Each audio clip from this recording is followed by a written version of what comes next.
expansion is really cool, and essentially it ties into what we've talked about before with a lot of these fuel controls. Initially, once the temperature or the fuel gets to a temperature set here, anything above 100, it will ignite into fire. Then, based on the burn rate, it will either burn quicker or slower, and the variation as well. The heat production will control how quickly it will heat up, whereas the expansion is how much it expands based on the fuel being burned. So for instance, we set this to 0. We'll notice that our fire essentially is burning and it reacts but doesn't really do much. Whereas if I was to set this to something like 6, which is a lot higher, you'll notice it's going to essentially explode.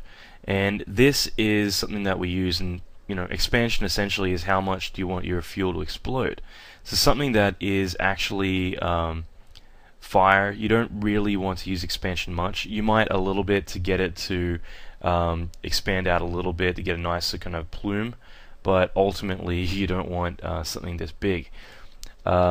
Sometimes you might actually contract it, like put it on 0.5, and that way that's better for more tendril based flames. Essentially, if you want to have fire that's very tight and very fine, then you'd want to keep your expansion lower so that way it doesn't really fatten up that much. Whereas if I wanted to create something that's much more like an explosion, I might set my expansion to that. My burn rate, if I lower, means it won't burn as quickly, so the flames last longer, but it also means that they're not going to expand as much. Okay, so that means that I would want to compensate that by raising my expansion. Okay, so keep that in mind. If you want something to be explosive, but you're like, hey, I want my fuel or my flames to last longer, so I lower the burn rate, I'll need to bring the expansion up to keep it expanding at that rate.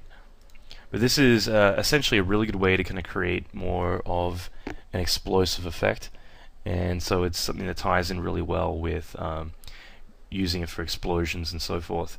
You don't want to make it too big because this can expand into a big ball. Like here, it's not really too interesting because it's a little bit too big, but ultimately I might play with that to kind of find a good size that works for me.